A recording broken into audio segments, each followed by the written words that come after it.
वेद विनाशिनं नित्यं य एनम् अजम् अव्ययम् कथं स पुरुषः पार्थ कं घातयति हन्तिकम्। वेद विनाशिनं नित्यं य एनम् अजम् अव्ययम् कथम स पुरुषः पार्थ कम घातयति हन्तिकम्।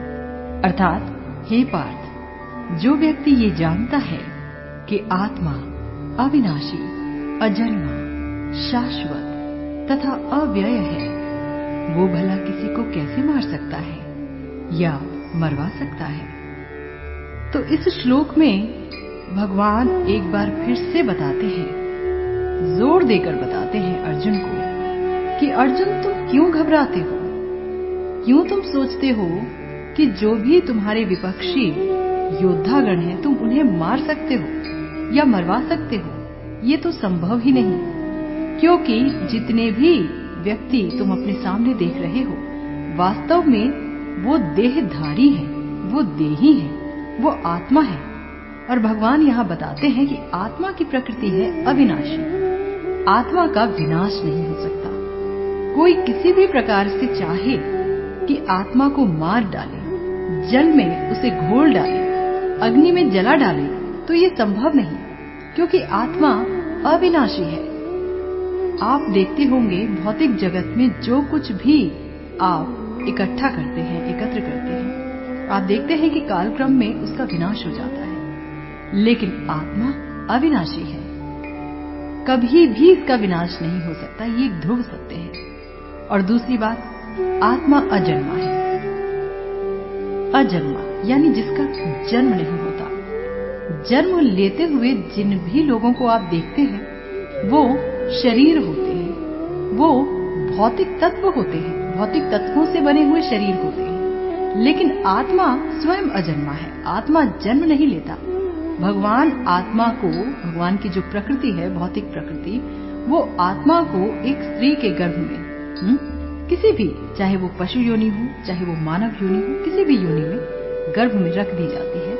भौतिक प्रकृति रख देती है आत्मा को। तो जो आत्मा है वो एक विशेष शरीर धारण करती है अपने कर्मों के अनुसार, अपने स्वभाव के अनुसार। मृत्यु के समय जिस प्रकार से उस आत्मा की चेतना थी, जिस प्रकार से भाव थे, वैसा उसे शरीर प्राप्त हो जाता है। तो शरीर जन्म लेते हैं, आत्मा तो जन्म लेती ही नहीं। अब जाहिर बात है कि जिसने जन्म नहीं लिया उसकी मृत्यु कहाँ संभव है। भाई जो जन्म लेगा मृत्यु तो उसी की होगी। तो यहाँ भगवान बताते हैं कि आत्मा अजन्मा है, इसीलिए वो शाश्वत है, शाश्वत है, इटर्नल है, हमेशा से थी, है और रहेगी। और अव्यय है, यानी आप देखेंगे आपके पास जो कुछ है उसका व्यय है, वो खत्म हो जाती है। आत्मा का ही वो दिव्य अस्तित्व है जो कभी भी व्यय नहीं होती। आत्मा अव्यय है। तो भगवान कहते हैं कि आत्मा चूंकि अजन्मा है, अविनाशी है, शाश्वत है और अव्यय है, इसीलिए आत्मा को कोई कैसे मार सकता है। अगर किसी को किसी से दुश्मनी हो और वो ये सोचे कि मैं इसकी हत्या कर दूंगा, तो वो शरीर की हत्या करेगा। आत्मा तक तो कोई व्यक्ति पहुंच ही नहीं सकता। दुनिया के जितने भी शस्त्र हैं, चाहे वो कैसे भी शस्त्र हो, बड़े बड़े साइंटिस्ट ने वो शस्त्र बनाए हों, लेकिन वो शस्त्र, उन हथियारों से कभी भी किसी भी कीमत पर आत्मा की हत्या नहीं की जा सकती। तो यही बात भगवान अर्जुन के सामने रखते हैं कि अर्जुन तुम ये मत सोचो कि तुम दूसरों को मार रहे हो, तुम किसी को नहीं मार रहे हो, क्योंकि आत्मा को कोई मार नहीं सकता।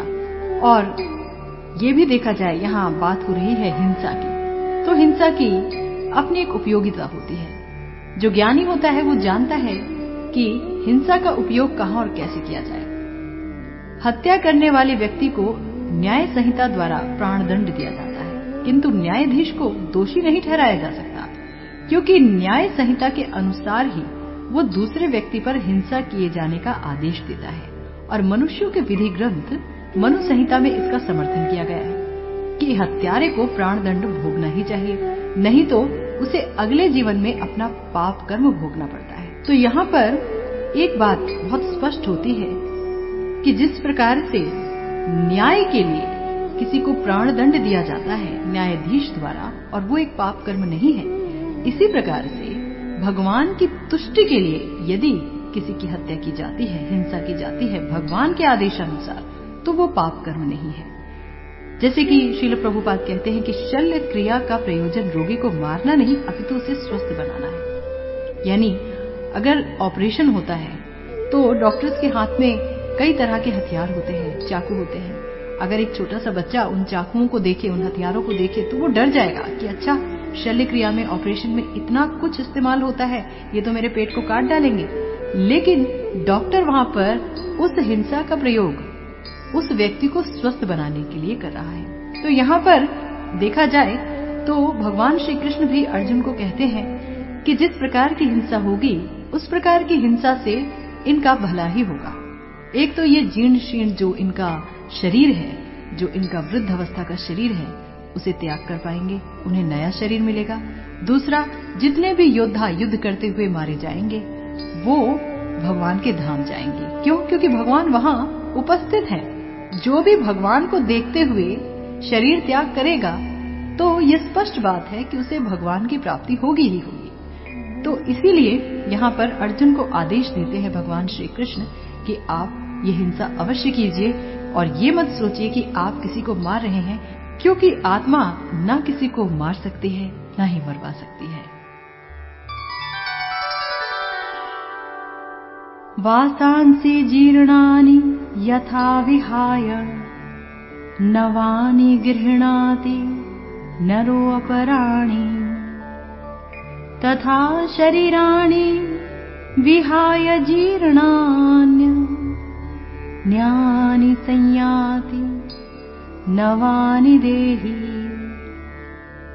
वासांसि जीर्णानि यथा विहाय नवानि गृह्णाति नरोपराणि तथा शरीराणि विहाय जीर्णानि अन्यानि संयाति नवानि देहि। अर्थात जिस प्रकार मनुष्य पुराने वस्त्रों को त्याग कर नए वस्त्र धारण करता है, उसी प्रकार आत्मा पुरानी तथा व्यर्थ के शरीरों को त्याग कर नवीन भौतिक शरीर धारण करती है। तो ये बहुत ही सुंदर श्लोक है। यहाँ भगवान ने आत्मा द्वारा शरीर को त्यागने की प्रक्रिया को बहुत ही सरल करके बताया है। ये बताया है कि जिस शरीर की क्षति के लिए, जिस शरीर के नुकसान के लिए आप रो रहे हैं, शोक कर रहे हैं, वो एक वस्त्र से ज्यादा कुछ नहीं है। यानी कि आत्मा ने वस्त्र धारण किया हुआ है, देह रूपी वस्त्र। तो जिस प्रकार से यदि आपका वस्त्र, आपके कपड़े फट जाते हैं, फटे पुराने हो जाते हैं, तो आप उसे खरीदने के लिए जाते हैं, मार्केट जाते हैं, बाजारों में जाकर के नए नए कपड़े खरीद कर लाते हैं और उसे पहनते हैं। तो जब आप पुराने कपड़े उतारते हैं तो उस पुराने कपड़े के लिए आप कभी भी शोक नहीं करते, दुखी नहीं होते। तो भगवान कहते हैं कि भाई आप जब पुराने कपड़ों को त्यागते हैं तो शोकाकुल नहीं होते, तो पुराने शरीर को त्यागने के लिए शोकाकुल क्यों होते हैं? अगर कोई व्यक्ति पुराना शरीर त्याग देता है किसी भी वजह से, तो इसके लिए आप दुखी क्यों होते हैं? ये तो वस्त्रों को बदलने के समान है। लेकिन यहाँ पर एक बात है कि जो सामान्य मनुष्य है पुराने वस्त्र तभी त्यागता है जब उसके हाथ में नए वस्त्र आ जाए। वस्त्रों और देह में क्या फर्क है भगवान यहाँ बताते हैं। तो अगर आप बहुत गौर करेंगे इसमें तो ये पाएंगे कि जो मनुष्य पुराने कपड़े तभी त्यागता है जब उसके हाथ में नए कपड़े आ जाएं। तो आप अपनी पसंद के नए कपड़े पहन सकते हैं, पर आत्मा के लिए ऐसा नहीं है। आप शरीर तभी नहीं त्यागते हैं जब आपके हाथ में नया शरीर आ जाए। नया शरीर क्या होगा, कैसा होगा, ये आपको नहीं पता होता। आत्मा को ये बात नहीं पता होती।